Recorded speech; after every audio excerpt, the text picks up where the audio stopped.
currently on a restoration project that spans about 100 hectares from Goodwood Road all the way through the National Park. We're only going to be in this small sort of 8-hectare area towards the road there, so we're not going to be sort of drifting off or needing. No, just so we're out here today with our Cert 2 crew that are doing their Conservation Ecosystem Management Cert 2. Just a fantastic opportunity to get the community out here on Project Paradise and give back to community and country. And that's sort of what WYLD's all about, really, is giving back to community and country and supporting our youth. And just really appreciate these sort of opportunities to plant some of these endangered species and try and restore all these grasslands and reconnect all this up for all the other species like these emus out here. So good to be here. Yeah, so these ones here, these are the wattle tree here in the Wallam country. And as you can see, it's real thick, and that's clear indication for hot burn that's been on country. So a wild bushfire obviously ripped through here. Now we've got this, they call them a pioneer tree, pioneer plant. Usually comes up after hot fire.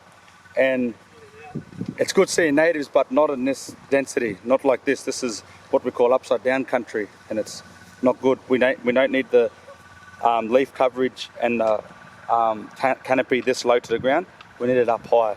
So once these gums get put in by these students, then those gums will grow higher to create that top canopy, and we can start thinning out all this sort of stuff, because this is just no good. And as you can see, it's real bare on the ground. So we don't want that. It sort of limits our diversity here in this ecosystem, because they just start smothering everything, these wattles. So all this here, and that's what we're going to get it back to what its original identity is.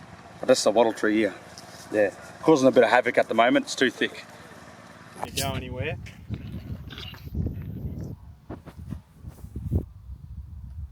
Just to sort of reiterate what he said, the sun bites and stings, slip, trips and falls, dehydration. Is there anything else that I might have missed? Just because I was writing as I was sort of... Snakes, yep. Wildlife, yep. Yeah, there's pigs, but there's some dingoes too. But we're probably not going to encounter them. They're not going to be game enough to come up here. So. Crocodiles near that water there, just so that you know where you are, navigate that space. Boundary just across the river over here onto Butler country, and then bordering onto Cubby country. What do you think is important if we're working away from a main shed, talking about bites and stings and that sort of stuff? What do you think we need to have here on site with us? Someone else. Like Kits? First aid kits, perfect. So you're all familiar where the first aid kit is in our trailer?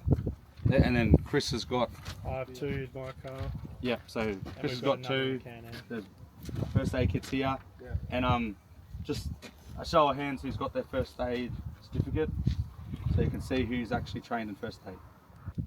And it's important, I suppose, when we're looking at revegetation, that everything's got a process.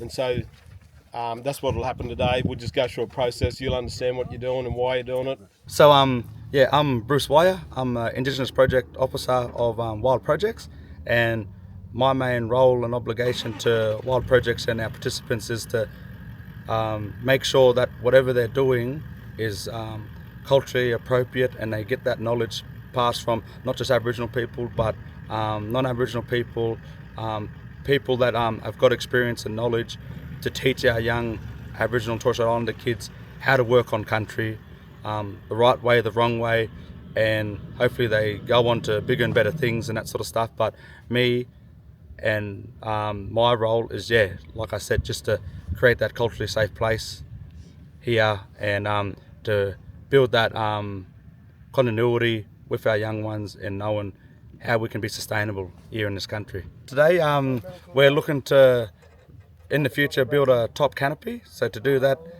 these young ones are going to be helping us plant some gum trees that are localised to this area, family for this area, for this country.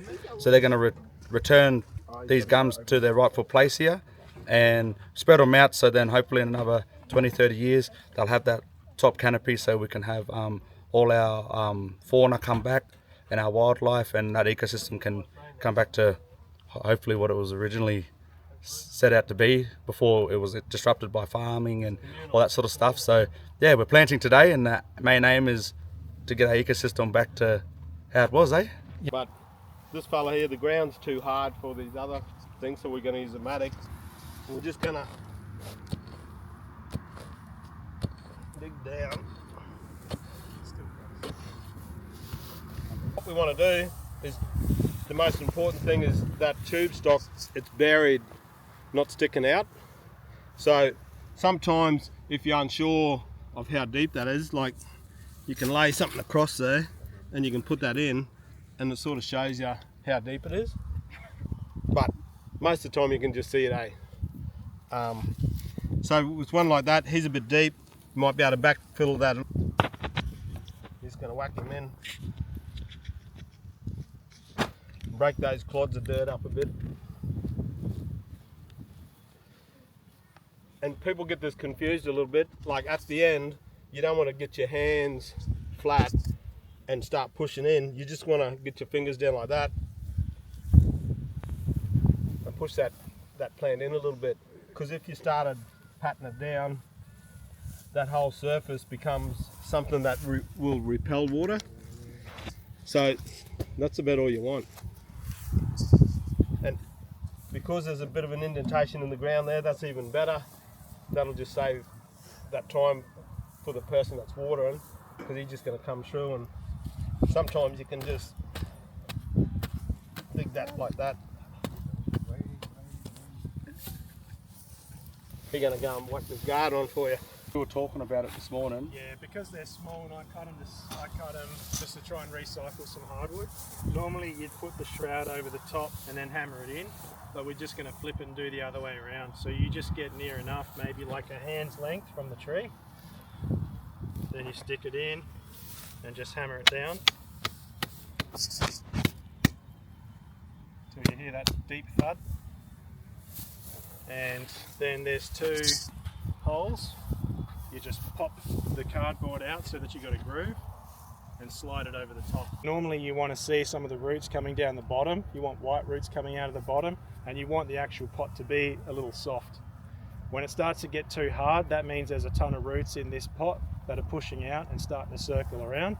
This is kind of good, it's kind of in the middle.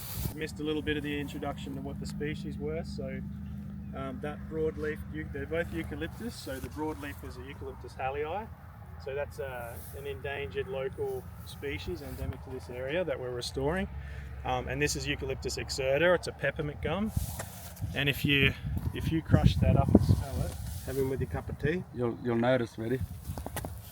What do you mean, like shred it and put it in the water? And then have a smell him. Oh, nice. Yeah. So you got lemon myrtles, you got different cinnamon myrtles. And don't eat it? Peppermint gum. No, probably don't eat it. I think you can make teas out of some of them, but this one's just going to be habitat for wildlife and for the area. They smell like a nut. Rub him under your arm.